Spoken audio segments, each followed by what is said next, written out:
ಪ್ರಾರಂಭ ಮಾಡೋಣ. ದೇವರೇ, ನಮ್ಮನ್ನು ಕಟಾಕ್ಷಿಸಿ ಆಶೀರ್ವದಿಸು. ಪ್ರಸನ್ನ ಮುಖದಿಂದ ನಮ್ಮನ್ನು ನೋಡು. ನಮ್ಮ ಆರಂಭವು ತಂದೆ, ಮಗ, ಪರಿಶುದ್ಧಾತ್ಮ ತ್ರೈಕ ದೇವರ ನಾಮದಲ್ಲಿ ಉಂಟಾಗಲಿ. ಆಮೆನ್. ನಾವು ಈ ಮುಂಜಾನೆ ಆರಾಧನೆ ಪ್ರಾರಂಭಿಸುವ ಹಾಗೆ ಹಾಡುವ ಸಂಗೀತಗಳಲ್ಲಿ 76ನೇ ಸಂಗೀತವನ್ನು ಹಾಡಿಕೊಳ್ಳೋಣ. ಸಂಗೀತಗಳಲ್ಲಿ 76 ಜೀವಕಾಂತಿಯನ್ನು ಬಿಟ್ಟ ರಕ್ತಮಯ ಮುಖವೇ, ಮುಳ್ಳು ಮಾಳೆ ಬಿಗಿದಿಟ್ಟ ಗಾಯವಾದ ತಲೆ, 1 ಮತ್ತು 4ನೇ ಚರಣ ಮಾತ್ರ ಹಾಡಿಕೊಳ್ಳೋಣ.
ಸರ್ವ ಸೃಷ್ಟಿಗೆ ಮೂಲ ಒಡೆಯನಾಗಿರುವ ನನ್ನ ಅತಿ ಪ್ರೀತಿಯುಳ್ಳ ತಂದೆಯಾದ ದೇವರೇ, ಕರ್ತನೆ ಸ್ವಾಮಿ, ಈ ಒಂದು ಮುಂಜಾನೆ ಗಳಿಗೆಯಲ್ಲಿ ನಿನಗೆ ವಂದಿಸರಾಗಿದ್ದೇವೆ ಕರ್ತನೆ ಸ್ವಾಮಿ. ದೇವರೇ, ಕಳೆದ ರಾತ್ರಿ ಕರ್ತನೆ ಸ್ವಾಮಿ ನಮ್ಮೆಲ್ಲ ಸಮಸ್ಯೆಗಳಿಂದ, ತೊಂದರೆಗಳಿಂದ ಬಿಡುಗಡೆ ಕೊಟ್ಟು ಕರ್ತನೆ ಸ್ವಾಮಿ, ಈ ಉದಯಗಳಲ್ಲಿ ಕರ್ತನೆ ಸ್ವಾಮಿ ನಮ್ಮ ಎಲ್ಲರ ಜೀವಿತದಲ್ಲಿ ಕರ್ತನೆ ನೂತನ ದಿನವನ್ನು ನೀನು ನೋಡಲಿಕ್ಕೆ ಸಹಾಯ ಮಾಡಿದ್ದಕ್ಕಾಗಿ ನಿಮಗೆ ಸ್ತೋತ್ರ ಸಲ್ಲಿಸ್ತೇವೆ ಕರ್ತನೆ ಸ್ವಾಮಿ. ಹೌದು ಕರ್ತನೆ ಸ್ವಾಮಿ, ಈ ದಿನ ಕರ್ತನೆ ಸ್ವಾಮಿ ಎಷ್ಟೋ ಜನರು ಕರ್ತನೆ ಕಾಣದೆ ಹೋಗಿದ್ದಾರೆ ಕರ್ತನೆ, ಆದರೆ ನಿನ್ನ ಕೃಪೆಯ ಮೂಲಕ ಕರ್ತನೆ ನಮ್ಮ ಎಲ್ಲರ ಜೀವಿತದಲ್ಲಿ ಕರ್ತನೆ ಈ ನೂತನ ದಿನದಲ್ಲಿ ನಾವು ಕಾಲಿಡುವ ಹಾಗೆ ನಿನ್ನ ಕೃಪೆ ಕೊಟ್ಟಿದ್ದಕ್ಕಾಗಿ ಅದಕ್ಕೆ ಸ್ತೋತ್ರ ಸಲ್ಲಿಸ್ತೇವೆ ಅಪ್ಪ ತಂದೆ. ಈ ದಿನ ಕರ್ತನೆ ಸ್ವಾಮಿ ನಿನ್ನ ಮಕ್ಕಳಾದ ನಾವೆಲ್ಲರೂ ಕರ್ತನೆ ನಿನ್ನ ಆಲಯದಲ್ಲಿ ಸೇರಿ ಬರುವ ಹಾಗೆ ನಮ್ಮ ಜೀವಿತದಲ್ಲಿ ಮಹಾ ಕೊಟ್ಟಿದ್ದಕ್ಕಾಗಿ ಈ ಮಹಾ ಕೃಪೆಗಾಗಿ ನಿನಗೆ ವಂದನೆ ಸಲ್ಲಿಸ್ತೇವೆ ಕರ್ತನೆ ಸ್ವಾಮಿ. ದೇವರೇ, ಸಭೆಯಾಗಿ ಕುಟುಂಬವಾಗಿ ಸೇರಿ ಬಂದು ನಿನ್ನನ್ನು ಸ್ತುತಿಸಿ ನಿನ್ನನ್ನು ಕೊಂಡಾಡಿ ನಿನ್ನ ನಾಮವನ್ನು ನಿನ್ನ ಘನತೆಯನ್ನು ಎತ್ತುವಂತೆ ನಮ್ಮ ಜೀವಿತದಲ್ಲಿ ಕೊಟ್ಟಿದ್ದಕ್ಕಾಗಿ ಈ ಮಹಾ ಕೃಪೆಗಾಗಿ ನಿನಗೆ ವಂದನೆ ಸಲ್ಲಿಸ್ತೇವೆ ಕರ್ತನೆ ರಾಜ. ಅಪ್ಪ ತಂದೆ, ವಿಶೇಷವಾಗಿ ನಮ್ಮ ಸಭೆಯನ್ನು ಆಶೀರ್ವದಿಸು ಕರ್ತನೆ ಸ್ವಾಮಿ. ಸಭೆಯಲ್ಲಿರುವ ಪ್ರತಿಯೊಂದು ಕುಟುಂಬಗಳನ್ನು ಸ್ವಾಮಿ ವಿಶೇಷವಾದ ರೀತಿಯಲ್ಲಿ ಆಶೀರ್ವದಿಸು ಕರ್ತನೆ ಸ್ವಾಮಿ. ದೇವರೇ, ನಮ್ಮ ಸಭೆಯಲ್ಲಿ ಇರುವಂತ ಎಲ್ಲ ನಿನ್ನ ಹಿರಿಯ ತಂದೆ ತಾಯಿಗಳನ್ನು ಆಶೀರ್ವದಿಸು ಕರ್ತನೆ ಸ್ವಾಮಿ.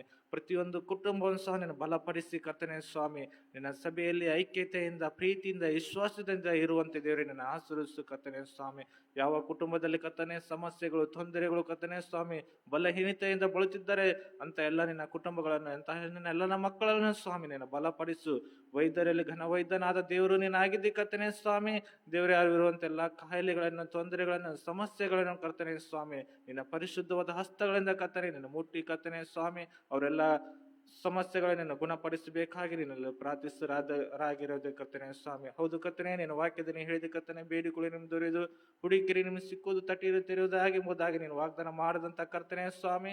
ದೇವರೇ, ನಾವು ಬೇಡಿಕೊಳ್ಳುವಾಗ ಕರ್ತನೆ ನೀನು ಕೊಡುವಂತ ದೇವರು ನೀನು ಆಗಿದ್ದಿ ಕರ್ತನೆ ಸ್ವಾಮಿ. ಅದಕ್ಕಾಗಿ ನಿಮ್ಗೆ ಸ್ತೋತ್ರ ಸಲ್ಲಿಸ್ತೇವೆ. ಅದೇ ರೀತಿಯಾಗಿ ಕರ್ತನೆ ಸ್ವಾಮಿ, ನಮ್ಮ ಸಭೆಯ ಎಲ್ಲ ನಿನ್ನ ಮಕ್ಕಳನ್ನು ಸ್ವಾಮಿ ನೆನಪು ಮಾಡಿಕೊಳ್ತೇವೆ ಸ್ವಾಮಿ. ದೇವರೇ, ಅವರು ಪರೀಕ್ಷೆಗೆ ಸಿದ್ಧವಾಗುತ್ತಿರುವಾಗ ಕರ್ತನೆ ಸ್ವಾಮಿ, ದೇವರೇ, ಅವರು ಇಡೀ ವರ್ಷ ಕರ್ತನೆ ಓದಿದ್ದನ್ನು ಕರ್ತನೆ ಸ್ವಾಮಿ ಕೇವಲ 3 ತಾಸಿನಲ್ಲಿ ಬರೆಯುವಾಗ ಅವ್ರಿಗೆ ಬೇಕಾದಂತಹ ಜ್ಞಾಪಕ ಶಕ್ತಿಯನ್ನು ಕರ್ತನೆ ಸ್ವಾಮಿ ನಾವು ಅನುಗ್ರಹಿಸಬೇಕಾಗಿ ನೀನು ಪ್ರಾರ್ಥಿಸ್ತೇವೆ. ದೇವರೇ, ಮಕ್ಕಳು ಚೆನ್ನಾಗಿ ಕಲಿತು ಕರ್ತನೆ ಸ್ವಾಮಿ, ದೇವರೇ, ಮುಂದಿನ ದಿನಗಳಲ್ಲಿ ಕರ್ತನೆ ಸ್ವಾಮಿ ತಮ್ಮ ಭವಿಷ್ಯವನ್ನು ಕರ್ತನೆ ಸ್ವಾಮಿ ಅವರು ರೂಪಿಸಿಕೊಂಡು ಸಮಾಜಕ್ಕೂ ಕರ್ತನೆ ಸ್ವಾಮಿ ಒಳ್ಳೆಯ ಮಕ್ಕಳಾಗಿ ಜೀವಿಸಲಿಕ್ಕೆ ನೀನು ಸಹಾಯ ಮಾಡಬೇಕಾಗಿ ನೀನು ಪ್ರಾರ್ಥಿಸ್ತರಾಗಿದ್ದೇವೆ ಕರ್ತನೆ ಸ್ವಾಮಿ. ಅದೇ ರೀತಿಯಾಗಿ ಕರ್ತನೆ ಸ್ವಾಮಿ ನಿನ್ನ ವಾಕ್ಯ ಸಂದೇಶವನ್ನು ಈ ದಿನ ಹಂಚಿಕೊಳ್ಳುತ್ತಾನೆ ನನ್ನ ಪ್ರಿಯ ಮಗಳನ್ನು ಸ್ವಾಮಿ ನೀವು ವಿಶೇಷವಾಗಿ ರೀತಿ ಆಶೀರ್ವದಿಸು ಕರ್ತನೆ ಸ್ವಾಮಿ. ದೇವರೇ ಅವರ ಬಾಯ ಹೊರಡುವ ಪ್ರತಿಯೊಂದು ಮಾತುಗಳು ಕರ್ತನೆ ನಮ್ಮ ಎಲ್ಲರ ಜೀವಿತದಲ್ಲಿ ಆಶೀರ್ವಾದ ನೀಡಬೇಕಾಗಿ ಪ್ರಾರ್ಥಿಸ್ತೇವೆ ಕರ್ತನೆ ಸ್ವಾಮಿ. ದೇವರೇ ಅವರ ವಾಕ್ಯವು ಕರ್ತನೆ ಅದ್ಭುತವಾಗಿ ನಡೆಸು ಕರ್ತನೆ ಸ್ವಾಮಿ. ದೇವರೇ ಅವರ ವಾಕ್ಯವು ಕರ್ತನೆ ಪ್ರತಿಯೊಬ್ಬರ ಜೀವಿತದಲ್ಲಿ ಅದು 60ರಷ್ಟು 70ರಷ್ಟು 100ರಷ್ಟು ಅದು ಫಲ ಕೊಡುವರಾಗುವಂತೆ ದೇವರೇ ನಿನ್ನ ಬಲಪಡಿಸಬೇಕಾಗಿ ಪ್ರಾರ್ಥಿಸ್ತೇವೆ. ತಿರುಗಿ ಕರ್ತನೆ ಈ ಆರಾಧನೆಯ ಆರಂಭ ಮಧ್ಯ ಅಂತ್ಯ ನೀನಾಗಿದ್ದುಕೊಂಡು ನಮ್ಮನ್ನು ಮುನ್ನಡೆಸಬೇಕಾಗಿ ಯೇಸು ಕ್ರಿಸ್ತನ ನಾಮದಲ್ಲಿ ಕರ್ತನೆ ಪ್ರಾರ್ಥಿಸಿ ಬೇಡಿ ಹೊಂದಿದ್ದರಾಗಿದೆ ಕರ್ತನೆ ಸ್ವಾಮಿ. ಆಮೆನ್. ನಾವು ಕರ್ತನನ್ನು ಸ್ತುತಿಸುವ ಹಾಗೆ ಪರದೆ ಮೇಲೆ ಮೂಡಿರುವಂತಹ ಸಂಗೀತವನ್ನು ಹಾಡಿಕೊಳ್ಳೋಣ. ಕರ್ತನ ಆಶ್ರಮವು ಎಂದೆಂದು ಸ್ತುತಿಸೋಣ. ಚರಣ ಬಿಟ್ಟು ಚರಣವಂತ ಹಾಡಿಕೊಳ್ಳೋಣ.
Hallelujah, hallelujah, hallelujah.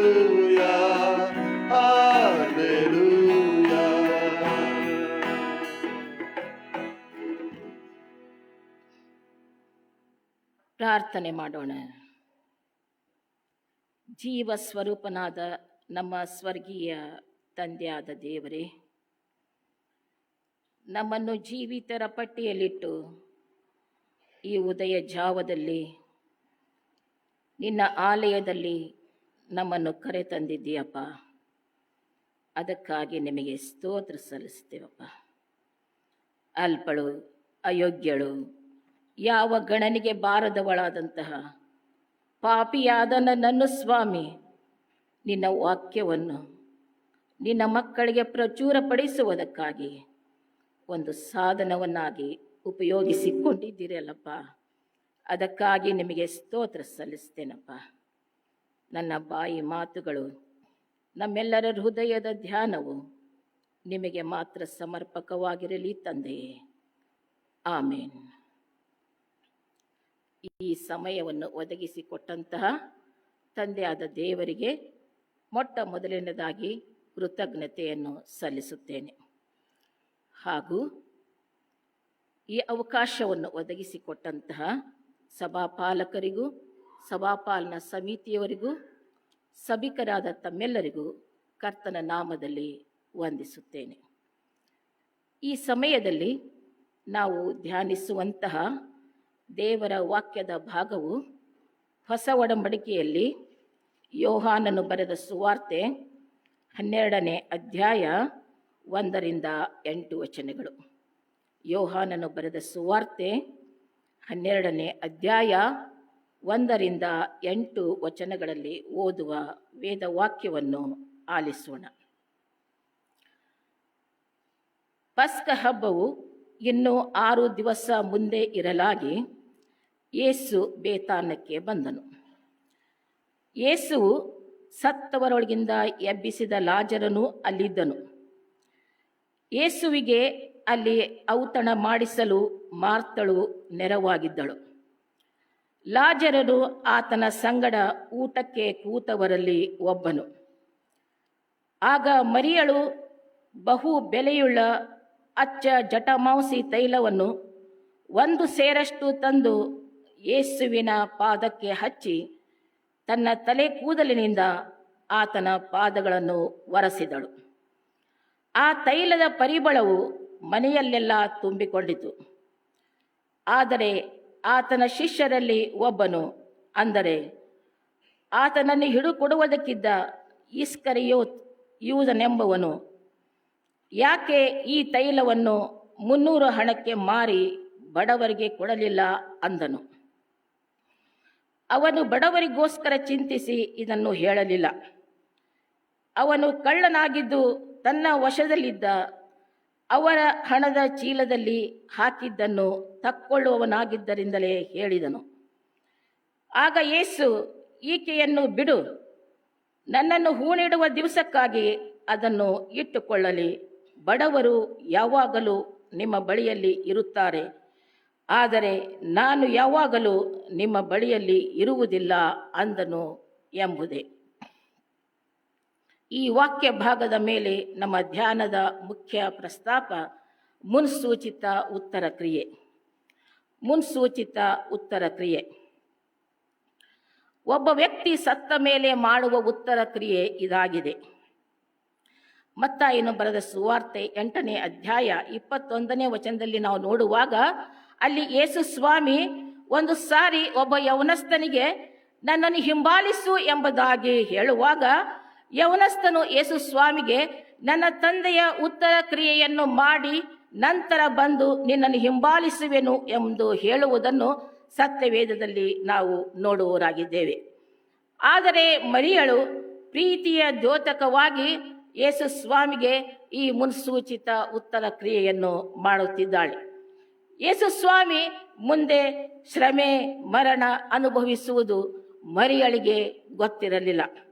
ಮಾರ್ಕನು ಬರೆದ ಸುವಾರ್ತೆ 14ನೇ ಅಧ್ಯಾಯ 8ನೇ ವಚನದಲ್ಲಿ ನಾವು ನೋಡುವಾಗ, ಈಕೆಯು ಮುಂದಾಗಿ ನನ್ನ ಉತ್ತರ ಕ್ರಿಯೆಗೋಸ್ಕರ ನನ್ನ ದೇಹಕ್ಕೆ ಈ ತೈಲವನ್ನು ಹಚ್ಚಿದ್ದಾಳೆ ಎಂದು ಯೇಸು ಸ್ವಾಮಿ ನುಡಿದಿರುವುದನ್ನು ನಾವು ಓದುವರಾಗಿದ್ದೇವೆ.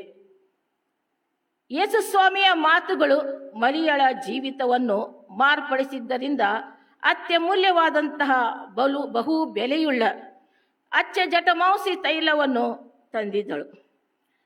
ಈ ತೈಲವನ್ನು ಸಸ್ಯದಿಂದ ತಯಾರಿಸಲಾಗುತ್ತಿತ್ತು. ಈ ಸಸ್ಯವನ್ನು ಅವರು ನಮ್ಮ ಭಾರತ ದೇಶದಿಂದ ಆಮದು ಮಾಡಿಕೊಳ್ತಾ ಇದ್ದರು. ಆದುದರಿಂದ ಈ ತೈಲವು ಬಹು ಬೆಲೆಯುಳ್ಳದ್ದಾಗಿತ್ತು. ಆಗ ಮರಿಯಳು ತಂದಂತಹ ಆ ಸುಗಂಧ ತೈಲವು 1 ಸೇರಿನಷ್ಟು, ಅಂದರೆ 300 ಹಣಕ್ಕೆ ಅದು ಬೆಲೆಯುಳ್ಳದ್ದಾಗಿತ್ತು.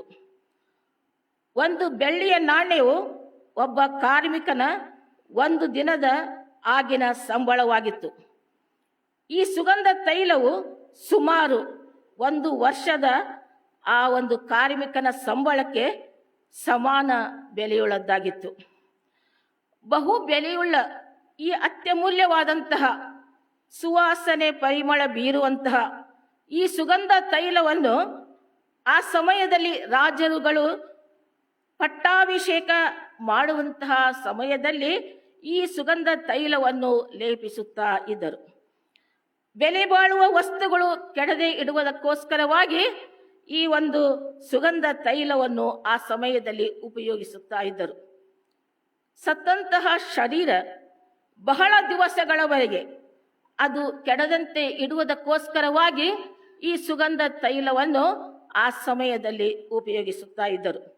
ಆದಿಕಾಂಡ 50ನೇ ಅಧ್ಯಾಯ 26ನೇ ವಚನವನ್ನು ನಾವು ನೋಡುವಾಗ ಯೋಸೇಫನ ದೇಹ ಕೆಡದೆ ಇಡುವುದಕ್ಕೋಸ್ಕರವಾಗಿ ಈ ಸುಗಂಧ ದ್ರವ್ಯವನ್ನು ಲೇಪಿಸಿದರು ಎಂಬುದಾಗಿ ವೇದ ವಾಕ್ಯದಲ್ಲಿ ನಾವು ಓದುವರಾಗಿದ್ದೇವೆ. ಪ್ರಿಯ ದೇವಜನರೇ, ಇಷ್ಟೊಂದು ಅಮೂಲ್ಯವಾದಂತಹ ಈ ಸುಗಂಧ ತೈಲವನ್ನು ಮರಿಯಳು ತಂದು ಯೇಸು ಸ್ವಾಮಿಯ ಪಾದಕ್ಕೆ ಯಾಕೆ ಹಚ್ಚುತ್ತಾಳೆ?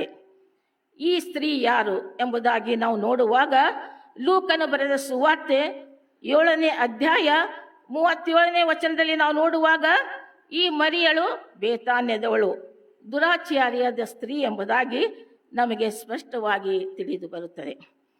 ಯೋಹಾನನು ಬರೆದ ಸುವಾರ್ತೆ 8ನೇ ಅಧ್ಯಾಯ 3ರಿಂದ 11 ವಚನಗಳನ್ನು ನಾವು ನೋಡುವಾಗ ಯೇಸು ಸ್ವಾಮಿ ದೇವಾಲಯದಲ್ಲಿ ಉಪದೇಶ ಮಾಡುತ್ತಿರುವಂತಹ ಸಂದರ್ಭದಲ್ಲಿ ಅಲ್ಲಿ ಶಾಸ್ತ್ರಿಗಳು ಫರಿಸಾಯರು ಒಬ್ಬ ಸ್ತ್ರೀಯನ್ನು ಕರೆದುಕೊಂಡು ಬಂದು ನಡುವೆ ನಿಲ್ಲಿಸಿ, ಈ ಸ್ತ್ರೀ ವ್ಯಭಿಚಾರ ಮಾಡುತ್ತಿರುವಾಗಲೇ ನಮ್ಮ ಕೈಗೆ ಸಿಕ್ಕಿದಳು, ಇಂಥವರನ್ನು ಕಲ್ಲೆಸೆದು ಕೊಲ್ಲಬೇಕೆಂಬುದಾಗಿ ಮೋಶೆ ನಮಗೆ ಧರ್ಮಶಾಸ್ತ್ರದಲ್ಲಿ ಹೇಳುತ್ತಾನೆ, ನೀನು ಏನು ಹೇಳುತ್ತೀ ಎಂಬುದಾಗಿ ಯೇಸು ಸ್ವಾಮಿಯನ್ನು ಪ್ರಶ್ನಿಸುತ್ತಾ ಇದ್ದಾರೆ. ಯೇಸು ಸ್ವಾಮಿಯನ್ನು ಕ್ರೂಜಿಗೆ ಹಾಕುವುದಕ್ಕೋಸ್ಕರವಾಗಿ ಯಾವುದಾದರೂ ಒಂದು ವಿಷಯದಲ್ಲಿ ತಪ್ಪಿತಸ್ಥನಾಗಿ ಮಾಡುವುದಕ್ಕಾಗಿ ಯೇಸು ಸ್ವಾಮಿಯಲ್ಲಿ ತಪ್ಪನ್ನು ಕಂಡುಹಿಡಿಯಲು ಪ್ರಯತ್ನಿಸುತ್ತಾ ಇದ್ದರು. ಯಾಕಂದರೆ ಜನರೆಲ್ಲರೂ ಯೇಸು ಸ್ವಾಮಿ ಹಿಂದೆ ಹೋಗ್ತಾ ಇದ್ದರು. ಜನರು ಯೇಸು ಸ್ವಾಮಿಯನ್ನು ಅರಸನನ್ನಾಗಿ ಮಾಡಿದರೆ ತಮ್ಮ ಅಧಿಕಾರಕ್ಕೆ, ತಮ್ಮ ಸ್ಥಾನಮಾನಕ್ಕೆ ಎಲ್ಲಿ ಧಕ್ಕೆ ಬರಬಹುದು ಎನ್ನುವಂತಹ ಭಯ ಅವರ ಇತ್ತು. ಆಗ ಯೇಸು ಸ್ವಾಮಿ ಆ ವ್ಯಭಿಚಾರಿ ಸ್ತ್ರೀಯ ಕುರಿತು ಶಾಸ್ತ್ರಿ ಫರಿಸಾಯರಿಗೆ ಹೇಳ್ತಾ ಇದ್ದಾರೆ, ನಿಮ್ಮಲ್ಲಿ ಪಾಪವಿಲ್ಲದವನು ಯಾರು, ಅವನು ಮೊದಲು ಈ ಸ್ತ್ರೀಯ ಮೇಲೆ ಕಲ್ಲನ್ನು ಹಾಕಲಿ ಎಂಬುದಾಗಿ ಹೇಳಿದರು. ಯೇಸು ಸ್ವಾಮಿಯ ಈ ಮಾತುಗಳನ್ನು ಕೇಳಿ ಹಿರಿಯರ ಮೊದಲುಗೊಂಡು ಕಿರಿಯರವರೆಗೂ ಒಬ್ಬರಿಂದ ಒಬ್ಬರು ಹೊರಟು ಹೋಗ್ತಾ ಇದ್ದಾರೆ. ಆಗ ಯೇಸು ಸ್ವಾಮಿ ಆ ವ್ಯಭಿಚಾರಿ ಸ್ತ್ರೀಗೆ, ಅಮ್ಮ, ಯಾರೂ ನಿನಗೆ ಶಿಕ್ಷೆ ವಿಧಿಸಲಿಲ್ಲವೋ ಎಂಬುದಾಗಿ ಕೇಳ್ತಾ ಇದ್ದಾರೆ. ಆಗ ಆ ಸ್ತ್ರೀ ಹೇಳ್ತಾ ಇದ್ದಾಳೆ, ಇಲ್ಲ ಸ್ವಾಮಿ ಎಂಬುದಾಗಿ ಹೇಳ್ತಾ ಇದ್ದಾಳೆ. ಆಗ ಯೇಸು ಸ್ವಾಮಿ ಹೇಳ್ತಾ ಇದ್ದಾರೆ ಆ ಸ್ತ್ರೀಗೆ, ನಾನು ನಿನಗೆ ಶಿಕ್ಷೆ ವಿಧಿಸುವುದಿಲ್ಲ. ಪವಿತ್ರನಾದಂಥ ಯೇಸು ಸ್ವಾಮಿಗೆ ಮಾತ್ರ ಶಿಕ್ಷೆ ವಿಧಿಸುವಂತಹ ಅಧಿಕಾರ ಇತ್ತು. ಆದರೆ ಯೇಸು ಸ್ವಾಮಿ ಆಕೆಗೆ, ಅಮ್ಮ, ಇನ್ನು ಮುಂದೆ ಪಾಪ ಮಾಡಬೇಡ, ಅಮ್ಮ, ಇನ್ನು ಮುಂದೆ ಪಾಪ ಮಾಡಬೇಡ ಎಂಬುದಾಗಿ ಆ ಸ್ತ್ರೀಗೆ ಹೇಳ್ತಾ ಇದ್ದಾರೆ. ಈ ಸ್ತ್ರೀ ಕೆಟ್ಟು ಹೋಗುವುದಕ್ಕೆ ಆಕೆಯ ಕುಟುಂಬದಲ್ಲಿ ಏನೋ ಒಂದು ಘಟನೆ ನಡೆದಿರಬಹುದು, ಅಥವಾ ಆಕೆಯು ಬೆಳೆದ ಪರಿಸರ ಆಕೆಯನ್ನು ಕೆಟ್ಟ ಜೀವಿತಕ್ಕೆ ನಡೆಸಿರಬಹುದು. ಯಾರಿಗೂ ಕೆಟ್ಟು ಹೋಗಲಿಕ್ಕೆ ಮನಸ್ಸಿರುವುದಿಲ್ಲ. ಪರಿಸರ, ಪರಿಸ್ಥಿತಿ ಅವರನ್ನು ಕೆಟ್ಟವರನ್ನಾಗಿ ಮಾಡುತ್ತವೆ. ಯೇಸು ಸ್ವಾಮಿಯ ಮಾತುಗಳಿಂದ ಈ ಸ್ತ್ರೀ ಸಂಪೂರ್ಣವಾಗಿ ಬದಲಾವಣೆಯಾಗಿದ್ದಳು.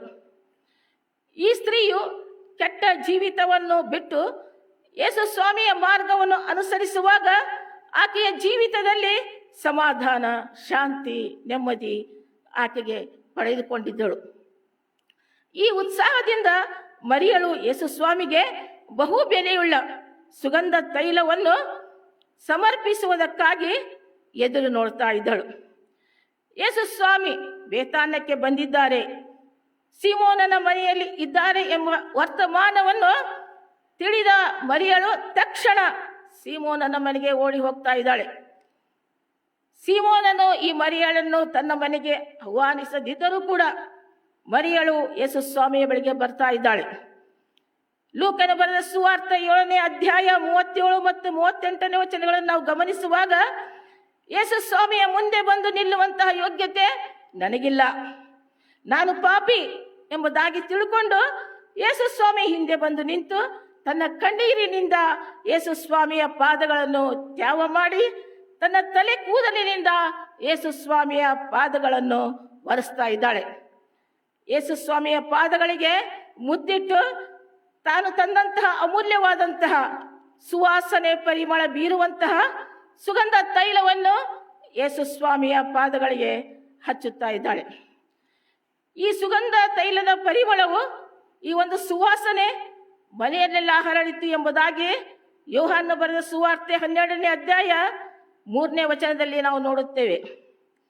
ಲೂಕನ ಬರೆದ ಸುವಾರ್ತೆ 7ನೇ ಅಧ್ಯಾಯ 39ರಿಂದ 47 ವಚನಗಳನ್ನು ನಾವು ಗಮನಿಸುವಾಗ ಯೇಸು ಸ್ವಾಮಿಯನ್ನು ಊಟಕ್ಕೆ ಕರೆದಂತಹ ಸೀಮೋನನು ತನ್ನ ಮನಸ್ಸಿನಲ್ಲಿ ಆತನ ಅಂದುಕೊಳ್ತಾ ಇದ್ದಾನೆ, ಯೇಸು ಸ್ವಾಮಿ ಪ್ರವಾದಿಯಾಗಿದ್ದರೆ ತನ್ನನ್ನು ಮುಟ್ಟಿದ ಹೆಂಗಸು ದುರಾಚಾರಿ ಎಂಬುದಾಗಿ ತಿಳಿದುಕೊಳ್ಳುತ್ತಿದ್ದಾನೆ ಎಂಬುದಾಗಿ ಸೀಮೋನನು ತನ್ನ ಮನಸ್ಸಿನಲ್ಲಿ ಅಂದುಕೊಳ್ತಾ ಇದ್ದಾನೆ. ಎಲ್ಲರ ಹೃದಯವನ್ನು ಬಲ್ಲಾತನಾದಂತಹ ಯೇಸು ಸ್ವಾಮಿ ಸೀಮೋನನಿಗೆ ಹೇಳ್ತಾ ಇದ್ದಾರೆ, ಸೀಮೋನನೇ, ನಿನಗೆ ಒಂದು ಮಾತು ಹೇಳುತ್ತೇನೆ. ಏನೆಂದರೆ, ಒಬ್ಬ ಸಾಹುಕಾರನಿಗೆ 2 ಸಾಲಗಾರರಿದ್ದರು. ಒಬ್ಬನು 500 ಹಣ ಕೊಡಬೇಕಾಗಿತ್ತು, ಮತ್ತೊಬ್ಬನು 50 ಹಣ ಕೊಡಬೇಕಾಗಿತ್ತು. ತೀರಿಸುವುದಕ್ಕೆ ಅವರಿಗೆ ಗತಿ ಇಲ್ಲದರಿಂದ ಆ 2 ಸಾಲವನ್ನು ಆತನು ಬಿಟ್ಟನು.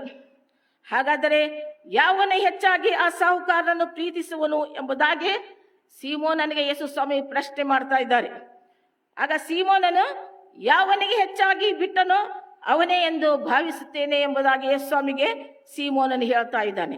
ಆಗ ಯೇಸು ಸ್ವಾಮಿ ಹೇಳ್ತಾ ಇದ್ದಾರೆ, ಸೀಮೋನನೇ, ನೀನು ಸರಿಯಾಗಿ ಹೇಳಿದೆ ಎಂಬುದಾಗಿ. ಸೀಮೋನನಿಗೆ ಯೇಸು ಸ್ವಾಮಿ, ನಾನು ನಿನ್ನ ಮನೆಗೆ ಬಂದಾಗ ನೀ ನನ್ನ ಕಾಲಿಗೆ ನೀರು ಕೊಡಲಿಲ್ಲ. ಆಗಿನ ಕಾಲದ ಪದ್ಧತಿ, ಮನೆಗೆ ಬಂದ ಅತಿಥಿಗಳಿಗೆ ಕಾಲಿಗೆ ನೀರನ್ನು ಪ್ರೋಕ್ಷಿಸುವುದು, ಮುದ್ದಿಡುವುದು, ತಲೆಗೆ ಎಣ್ಣೆ ಹಚ್ಚುವುದು ಅವರ ಸಂಪ್ರದಾಯವಾಗಿತ್ತು.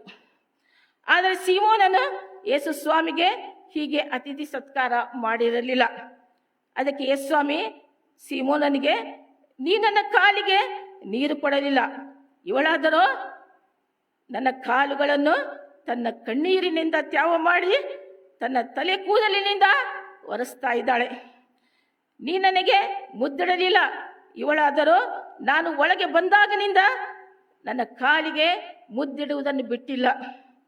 ನೀ ನನ್ನ ತಲೆಗೆ ಎಣ್ಣೆ ಹಚ್ಚಲಿಲ್ಲ, ಇವಳಾದರೂ ಸುಗಂಧ ತೈಲವನ್ನು ನನ್ನ ಕಾಲಿಗೆ ಹಚ್ಚಿದಳು. ಇವಳ ಪಾಪಗಳು ಬಹಳವಾಗಿದ್ದರೂ ಅವು ಕ್ಷಮಿಸಲ್ಪಟ್ಟಿವೆ, ಯಾಕಂದರೆ ಅವಳು ತೋರಿಸಿದ ಪ್ರೀತಿ ಬಹಳ ಎಂಬುದಾಗಿ ಅಲ್ಲಿ ಸೀಮೋನನಿಗೆ ಅವನು ಮಾಡಿದ ತಪ್ಪಿನ ಅರಿವನ್ನು ಯೇಸು ಸ್ವಾಮಿ ತಿಳಿಸಿ ಹೇಳ್ತಾ ಇದ್ದಾರೆ. ಈ ಮರಿಯಳು ಯೇಸು ಸ್ವಾಮಿಯಿಂದ ರಕ್ಷಿಸಲ್ಪಟ್ಟಳು. ಯೇಸು ಸ್ವಾಮಿಯ ಒಂದೇ ಮಾತಿನಿಂದ, ಏನೆಂದರೆ ಇನ್ನು ಮುಂದೆ ಪಾಪ ಮಾಡಬೇಡ, ಇದೊಂದೇ ಮಾತಿನಿಂದ ಸಂಪೂರ್ಣವಾಗಿ ಆಕೆಯು ಬದಲಾವಣೆಯಾದಳು. ಆದರೆ ಯೂದನ ಜೀವಿತವನ್ನು ನಾವು ಗಮನಿಸುವಾಗ ಯೇಸು ಸ್ವಾಮಿಯ ಬಳಿಯಲ್ಲಿ 3.5 ವರ್ಷಗಳ ಕಾಲ ಇದ್ದು ಯೇಸು ಸ್ವಾಮಿಯ ವಾಕ್ಯಗಳನ್ನು ಕೇಳಿ ಯೇಸು ಸ್ವಾಮಿಯ ಮಾಡಿದಂಥ ಅದ್ಭುತ ಕಾರ್ಯಗಳನ್ನು, ಸೂಚಕ ಕಾರ್ಯಗಳನ್ನು ನೋಡಿ ಯೇಸು ಸ್ವಾಮಿಯ ಸಂಗಡವೇ ಇದ್ದು ಯೇಸು ಸ್ವಾಮಿಯ ಜೀವಿತವನ್ನು ಅನುಸರಿಸದೆ ಸೈತಾನನನ್ನು ಅನುಸರಿಸುವವನಾಗಿದ್ದಾನೆ. ಲೋಕದ ಸಂಗತಿಗಳನ್ನು ಯೂದನು ಪ್ರೀತಿಸುತ್ತಾ ಇದ್ದಾನೆ. ಹಣದ ಆಸೆ ಯೂದನಲ್ಲಿ ಬಹಳವಾಗಿತ್ತು. ಯೇಸು ಸ್ವಾಮಿ ಹಣದ ಜವಾಬ್ದಾರಿಯನ್ನು ಯೇಸು ಸ್ವಾಮಿ ಯೂದನಿಗೆ ಕೊಟ್ಟಿದ್ದನು. ಇಲ್ಲಿ ವಾಕ್ಯ ಭಾಗದಲ್ಲಿ ನಾವು ಹೀಗೆ ನೋಡುವರಾಗಿದ್ದೇವೆ. ಯೋಹಾನು ಬರೆದ ಸುವಾರ್ತೆ 12ನೇ ಅಧ್ಯಾಯ 5 ಮತ್ತು 6ನೇ ವಚನವನ್ನು ಗಮನಿಸುವಾಗ, ಈ ತೈಲವನ್ನು 300 ಹಣಕ್ಕೆ ಮಾರಿ ಅದನ್ನು ಬಡವರಿಗೆ ಕೊಡಬಹುದಾಗಿತ್ತು ಎಂದು ಯೂದನು ಹೇಳುವುದನ್ನು ಅಲ್ಲಿ ನಾವು ನೋಡುವರಾಗಿದ್ದೇವೆ. ಯೂದನು ಬಡವರ ಕುರಿತು ಅನುಕಂಪದಿಂದ ಈ ಮಾತನ್ನು ಹೇಳಲಿಲ್ಲ. ಯೇಸು ಸ್ವಾಮಿ ಹಣದ ಜವಾಬ್ದಾರಿ ಯೂದನಿಗೆ ಕೊಟ್ಟಿದ್ದನು. ಆ 300 ಹಣವನ್ನು ಯೂದನು ತಾನು ತೆಗೆದುಕೊಳ್ಳುವ ಉದ್ದೇಶದಿಂದ ಈ ಮಾತನ್ನು ಹೇಳಿದನು ಎಂಬುದಾಗಿ ವಾಕ್ಯ ಭಾಗ ನಮಗೆ ಸ್ಪಷ್ಟವಾಗಿ ತಿಳಿಸುತ್ತದೆ. ಪ್ರಿಯ ದೇವಜನರೇ, ಸೈತಾನನು ನಮ್ಮ ಬಲಹೀನತೆಯನ್ನು ಸಹ ತಿಳಿದುಕೊಂಡಿದ್ದಾನೆ. ಅದರ ಮೂಲಕವಾಗಿ ನಮ್ಮ ಜೀವಿತವನ್ನು ನಾಶಪಡಿಸಲು ಹೊಂಚು ಹಾಕುತ್ತಾ ಇರುತ್ತಾನೆ. ಇಲ್ಲಿ ಯೂದನು ಹಣದಾಸೆಯುಳ್ಳವನಾಗಿದ್ದನು. ಯೂದನ ಈ ಬಲಹೀನತೆಯನ್ನು ಸೈತಾನನು ತಿಳಿದುಕೊಂಡು ಯೂದನನ್ನು ಸಂಪೂರ್ಣವಾಗಿ ನಾಶ ಮಾಡಿಸಲು ಆತನು ಯತ್ನಿಸುತ್ತಾ ಇದ್ದನು. ಅದಕ್ಕೋಸ್ಕರವಾಗಿ ಸೈತಾನನು ಸಂದರ್ಭ ಅವಕಾಶಗಳನ್ನು ನೋಡುತ್ತಾ ಇದ್ದನು. ಯೇಸು ಸ್ವಾಮಿಯನ್ನು ಹೇಗಾದರೂ ಮಾಡಿ ಶಿಲುಬೆಗೆ ಹಾಕಬೇಕೆಂಬುದಾಗಿ ಶಾಸ್ತ್ರಿಗಳು, ಫರಿಸಾಯರು ಪ್ರಯತ್ನಿಸುತ್ತಿರುವಾಗ ಸೈತಾನನು ಯೂದನ ಮನಸ್ಸಿನಲ್ಲಿ ಪ್ರವೇಶಿಸಿ ಹಣದ ಆಸೆಯನ್ನು ತೋರಿಸಿ ಶಾಸ್ತ್ರಿ ಫರಿಸಾಯರ ಸಂಗಡ ಯೂದನು ಯೇಸು ಸ್ವಾಮಿಯನ್ನು ಹಿಡಿದುಕೊಳ್ಳಲು ಕೇವಲ 30 ರೂಪಾಯಿಗೆ ಆತನು ಒಪ್ಪಂದ ಮಾಡಿಕೊಳ್ತಾ ಇದ್ದಾನೆ. ಮತ್ತಾಯನು ಬರೆದ ಸುವಾರ್ತೆ 26ನೇ ಅಧ್ಯಾಯ 15ರಲ್ಲಿ ನಾವು ನೋಡ್ತಾ ಇದ್ದೇವೆ, ಅವನಿಗೆ 30 ರೂಪಾಯಿ ತೂಗಿ ಕೊಟ್ಟರು ಎಂಬುದಾಗಿ. 30 ರೂಪಾಯಿ ತೂಗಿ ಕೊಟ್ಟರು ಯೂದನಿಗೆ. ಶಿಲುಬೆಗೆ ಹಾಕುವುದಕ್ಕಾಗಿ ಯೂದನು ಯೇಸು ಸ್ವಾಮಿಯನ್ನು ಶಿಲುಬೆಗೆ ಹಾಕುವುದಕ್ಕಾಗಿ ನಿರ್ಧಾರ ಮಾಡ್ತಾ ಇದ್ದಾನೆ. ಪ್ರಿಯ ದೇವಜನರೇ, ಕೇವಲ 30 ರೂಪಾಯಿಗೆ ಯೂದನು ಗುರುದ್ರೋಹ ಮಾಡಿದನು. ನಂತರ ನಾವು ನೋಡ್ತಾ ಇದ್ದೇವೆ, ಯೇಸು ಸ್ವಾಮಿಯನ್ನು ಹಿಡಿದುಕೊಟ್ಟ ಯೂದನು ಉರುಳು ಹಾಕಿಕೊಂಡು ಸತ್ತನು ಎಂದು ನಾವು ನೋಡುವರಾಗಿದ್ದೇವೆ. ತೆಗೆದುಕೊಂಡ ಹಣ ಯೂದನಿಗೆ ಯಾವುದಕ್ಕೂ ಪ್ರಯೋಜನಕ್ಕೆ ಬರಲಿಲ್ಲ. ಸೈತಾನನು ಯೂದನ ಜೀವಿತವನ್ನು ಪ್ರವೇಶಿಸಿ ಯೂದನನ್ನು ಸಂಪೂರ್ಣವಾಗಿ ನಾಶ ಮಾಡಿದನು. ಇಬ್ಬರ ಜೀವಿತದಲ್ಲಿ, ಅಂದರೆ ಮರಿಯಳು ಮತ್ತು ಯೂದನು, ಇವರಿಬ್ಬರ ಜೀವಿತವನ್ನು ಗಮನಿಸುವಾಗ ನಮ್ಮ ಪ್ರತಿಕ್ರಿಯೆ ಏನಾಗಿದೆ? ಈ ಪವಿತ್ರವಾದ ದಿನಗಳಲ್ಲಿ ಯೇಸು ಸ್ವಾಮಿಯ ಶ್ರಮೆ, ಮರಣ, ಪುನರುತ್ಥಾನ ದಿನಗಳನ್ನು ಧ್ಯಾನಿಸುತ್ತಿರುವಂತಹ ನಾವುಗಳು ನಮ್ಮ ಜೀವಿತವನ್ನು ನಾವು ಪರೀಕ್ಷಿಸಿಕೊಳ್ಳೋಣ. ಕರ್ತನ ಮಾರ್ಗವನ್ನು ಅನುಸರಿಸಿ ಕರ್ತನ ಮಾರ್ಗದಲ್ಲಿ ನಾವು ಜೀವಿಸುತ್ತಾ ಇದ್ದೇವಾ? ಅಥವಾ ಯೂದನ ಹಾಗೆ ಕರ್ತನ ಸಂದೇಶವನ್ನು ಪ್ರತಿನಿತ್ಯ ಕೇಳಿದರೂ ಕೂಡ ನಮ್ಮ ಕೆಟ್ಟ ಸ್ವಭಾವವನ್ನು ಬಿಡದೆ ಸೈತಾನನ ಬಂಧನಕ್ಕೆ ಒಳಪಟ್ಟವರಾಗಿ ಸೈತಾನನ ಮಾರ್ಗವನ್ನು ಅನುಸರಿಸುವರಾಗಿ ಜೀವಿಸುತ್ತಾ ಇದ್ದೇವಾ? ನಮ್ಮನ್ನು ನಾವು ಪರೀಕ್ಷಿಸಿಕೊಳ್ಳೋಣ. ಯೇಸು ಸ್ವಾಮಿ ನಮ್ಮನ್ನು ಬಹಳವಾಗಿ ಪ್ರೀತಿ ಮಾಡುತ್ತಾರೆ. ಯೇಸು ಸ್ವಾಮಿ ಆ ಪ್ರೀತಿಯನ್ನು ನಾನು ಅನುಭವಿಸಿದ್ದೇನೆ. ಯೇಸು ಸ್ವಾಮಿಯನ್ನು ನಾನು ಪ್ರತ್ಯಕ್ಷವಾಗಿ ನೋಡಿದ್ದೇನೆ. ಯೇಸು ಸ್ವಾಮಿ ನನಗೆ ದರ್ಶನವನ್ನು ಕೊಟ್ಟಿದ್ದಾರೆ. ಯೇಸು ಸ್ವಾಮಿಯ ಸ್ವರವನ್ನು ನಾನು ಆಲಿಸಿದ್ದೇನೆ. ಯೇಸು ಸ್ವಾಮಿ ನಮ್ಮನ್ನು ಅತಿಶಯವಾಗಿ ಪ್ರೀತಿ ಮಾಡಿದ್ದರಿಂದಲೇ ನಮ್ಮ ಪಾಪಗಳಿಗಾಗಿ ಯೇಸು ಸ್ವಾಮಿ ಶ್ರಮೆಯನ್ನು ಅನುಭವಿಸಿ ಆ ಕ್ರೂಜೆಯ ಮೇಲೆ ಪವಿತ್ರವಾದಂತಹ ರಕ್ತವನ್ನು ನಮಗಾಗಿ ಸುರಿಸಿದರು. ಈ ಪವಿತ್ರವಾದ ದಿನಗಳಲ್ಲಿ ದೇವರ ವಾಕ್ಯವನ್ನು ಆಲಿಸುವಂತಹ ಅವಕಾಶವನ್ನು ದೇವರು ನಮಗೆ ಕೊಟ್ಟಿದ್ದಾನೆ. ನಮ್ಮ ಜೀವಿತವನ್ನು ಪರೀಕ್ಷಿಸಿಕೊಂಡು, ಪರಿಶೀಲಿಸಿಕೊಂಡು, ಪಶ್ಚಾತ್ತಾಪಪಟ್ಟು ಕರ್ತನ ಸನ್ನಿಧಾನದಲ್ಲಿ ನಾವು ಜೀವಿಸೋಣ. ಪ್ರಿಯ ದೇವಜನರೇ, ನಮಗೆ ಮರಣ ಯಾವಾಗ ಬರುತ್ತದೆ ನಮಗೆ ಗೊತ್ತಿಲ್ಲ. ಎಲ್ಲಿ ಮರಣ ಹೊಂದುತ್ತೇವೋ ಅದು ನಮಗೆ ಗೊತ್ತಿಲ್ಲ. ನಾವು ಮರಣ ಹೊಂದಿದಾಗ ನಮ್ಮ ಸ್ಥಿತಿ ಯಾವ ರೀತಿಯಾಗಿರುತ್ತದೆ ಅದು ನಮಗೆ ಗೊತ್ತಿಲ್ಲ. ಒಂದು ದಿವಸ ನಾವು ಈ ಲೋಕವನ್ನು ಬಿಟ್ಟು ಹೋಗುತ್ತೇವೆ. ನಾವು ಮರಣ ಹೊಂದುವಂತಹ ಸಮಯದಲ್ಲಿ ಕರ್ತನ ಕಡೆಗೆ ತಿರುಗಿಕೊಳ್ಳುವಂಥ ಅವಕಾಶ ನಮಗೆ ದೊರೆಯುತ್ತದೆ ಇಲ್ಲೋ ಗೊತ್ತಿಲ್ಲ.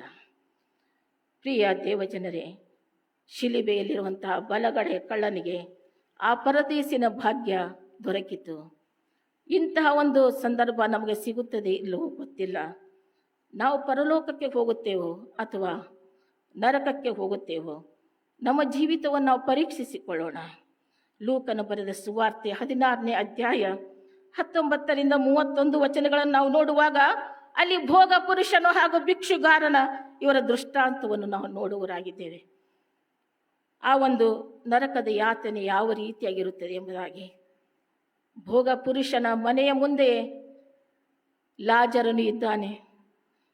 ಲಾಜರನು ಮೈ ತುಂಬ ಹುಣ್ಣುಗಳು ಅವನ ಮೈಗೆ ಅಂಟುಕೊಂಡಿದ್ದವು.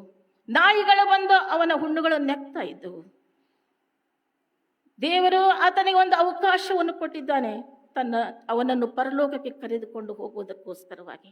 ಭೋಗ ಪುರುಷನ ಮನೆಯ ಮುಂದೆಲೇ ಲಾಜರನನ್ನು ಇಟ್ಟಿದ್ದಾನೆ. ಭೋಗ ಪುರುಷನು ಊಟ ಮಾಡಿದ್ದು ಎಸೆದಿದ್ದನ್ನು ಆ ಒಂದು ಆಹಾರವನ್ನು ಲಾಜರನು ತಿನ್ನುತ್ತಾ ಇದ್ದನು. ನಾಯಿಗಳು ಅವನ ಒಂದು ಹುಣ್ಣುಗಳನ್ನು ನೆಕ್ತಾ ಇತ್ತು. ಎಂಥ ಒಂದು ಈ ಲೋಕದಲ್ಲಿ ಆ ಲಾಜರನ ಪರಿಸ್ಥಿತಿ ಇತ್ತು. ಪ್ರತಿದಿನ ನೋಡ್ತಾ ಇದ್ದಾನೆ ಭೋಗ ಪುರುಷನು, ಆದರೆ ನಿರ್ಲಕ್ಷ್ಯ ಮಾಡ್ತಾ ಇದ್ದಾನೆ, ಅಲಕ್ಷ್ಯ ಮಾಡ್ತಾ ಇದ್ದಾನೆ. ಸ್ವಾಮಿ ದೇವರು ಆತನಿಗೆ ಅವಕಾಶ ಕೊಟ್ಟಿದ್ದನು, ಅದನ್ನು ಸದುಪಯೋಗ ಪಡಿಸಿಕೊಳ್ಳಲಿಲ್ಲ. ಒಂದು ದಿವಸ ಭಿಕ್ಷುಕ ಲಾಜರ ತೀರಿ ಹೋದನು. ಆತನನ್ನು ಅಬ್ರಾಹಮನ ಎದೆಗೆ ದೇವದೂತರ ಕರೆದುಕೊಂಡು ಹೋಗಿ ಹೊರಗಿಸಿದರು. ಈ ಭೋಗ ಪುರುಷನು ತೀರಿಕೊಂಡನು, ಆದರೆ ನರಕಕ್ಕೆ ಹೋದನು. ಆಗ ನೋಡ್ತಾ ಇದ್ದಾನೆ ಲಾಜರನು ಅಬ್ರಾಹಮನ ಎದೆಗೆ ಒರಗಿಕೊಂಡಿದ್ದನು. ತಂದೆಯೇ ಅಬ್ರಾಹಮನೇ, ನಿನ್ನ ಎದೆಗೆ ಒರಗಿಕೊಂಡಿದ್ದ ಲಾಜರನ್ನು ಕಳುಹಿಸು, ಅವನ ತುದಿ ಬೆರಳನ್ನು ನೀರಿನಲ್ಲಿ ಅದ್ದಿ ನನ್ನ ನಾಲಿಗೆಯನ್ನು ತಣ್ಣಗೆ ಮಾಡಲಿ ಎಂಬುದಾಗಿ ಕೇಳಿಕೊಳ್ತಾ ಇದ್ದಾನೆ. ಆದರೆ ಕಾಲ ಮಿಂಚಿ ಹೋಗಿದೆ. ನರಕದ ಯಾತನೆ ಆ ಭೋಗ ಪುರುಷನಿಗೆ ತಾಳಿಕೊಳ್ಳಲು ಆಗ್ತಾ ಇಲ್ಲ. ಪ್ರಿಯ ದೇವಜನರೇ, ನಮಗೆ ಕೊಟ್ಟ ಕೃಪಾ ಸಮಯವನ್ನು ಅಲಕ್ಷ್ಯ ಮಾಡದೆ ಕರ್ತನಿಗೆ ಭಯಪಟ್ಟು ಕರ್ತನು ಮೆಚ್ಚುವಂಥ ಜೀವಿತವನ್ನು ಜೀವಿಸೋಣ. ನಾವು ಈ ಲೋಕವನ್ನು ಬಿಟ್ಟು ಹೋದಾಗ ಕರ್ತನ ನ್ಯಾಯಾಸನ ಮುಂದೆ ನಾವು ನಿಲ್ಲಬೇಕು. ಅಲ್ಲಿ ನಿಂತಾಗ ಬಲ ನಂಬಿಗಸ್ತನಾದ ಒಳ್ಳೆಯ ಆಳು ನೀನು, ದಣಿಯ ಸೌಭಾಗ್ಯದಲ್ಲಿ ಸೇರು ಎನ್ನುವಂತಹ ಅಭಯ ವಚನವನ್ನು ಸ್ವಾಮಿಯಿಂದ ನಾವು ಪಡೆದು ಕರ್ತನು ನಮಗೋಸ್ಕರ ಸಿದ್ಧಪಡಿಸಿದಂತಹ ಆ ಬಿಡಾರದಲ್ಲಿ ಸೇರೋಣ. ಕರ್ತನು ಈ ವಾಕ್ಯವನ್ನು ನಮ್ಮ ಆತ್ಮಿಕ ಪ್ರಯೋಜನಕ್ಕಾಗಿ ಉಪಯೋಗಿಸುವಂತೆ ಕೃಪೆ ಮಾಡಲಿ. ಪ್ರಾರ್ಥನೆ ಮಾಡೋಣ. ಯೇಸು ಪ್ರೀತಿಸುತ್ತಾ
ಅತಿಶಯವಾಗಿ ಪ್ರೀತಿ ಮಾಡಿದಂಥ ನಮ್ಮ ಸ್ವರ್ಗೀಯ ತಂದೆಯಾದ ದೇವ, ಈ ಸಮಯದಲ್ಲಿ ನಿನ್ನ ವಾಕ್ಯವನ್ನು ಆಲಿಸಿದಂಥ ನಾವುಗಳು ನಮ್ಮ ಜೀವಿತವನ್ನು ನಾವು ಪರಿಶೀಲಿಸಿಕೊಂಡು ನಿನ್ನ ಸನ್ಮಾರ್ಗದಲ್ಲಿ ಜೀವಿಸುವಂತೆ ಕೃಪೆ ದೊರೆತಿ ತಂದೆ. ನಿಮ್ಮ ಘನವುಳ್ಳ ನಾಮಕ್ಕೆ ನಿತ್ಯ ನಿರಂತರ ಸ್ತುತಿ ಸ್ತೋತ್ರ ಘನ ಮಾನ ಮಹಿಮೆ ನಿಮಗೆ ಮಾತ್ರ ಸಲ್ಲಲಿ ದೇವ.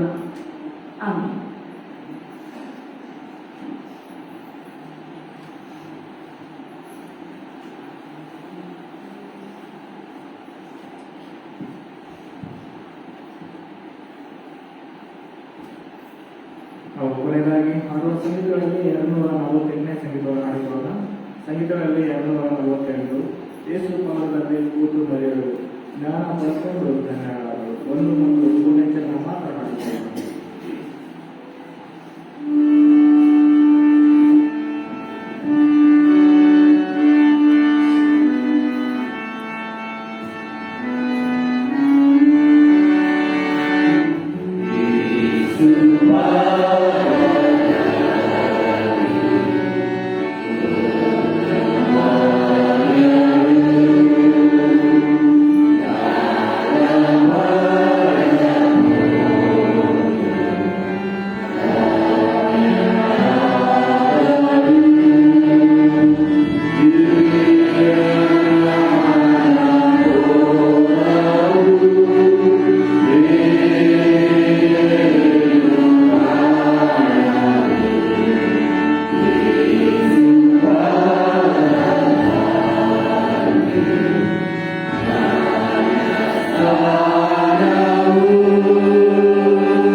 ಕರ್ತನ ಆಶೀರ್ವಾದವನ್ನು ಪಡೆದುಕೊಳ್ಳೋಣ.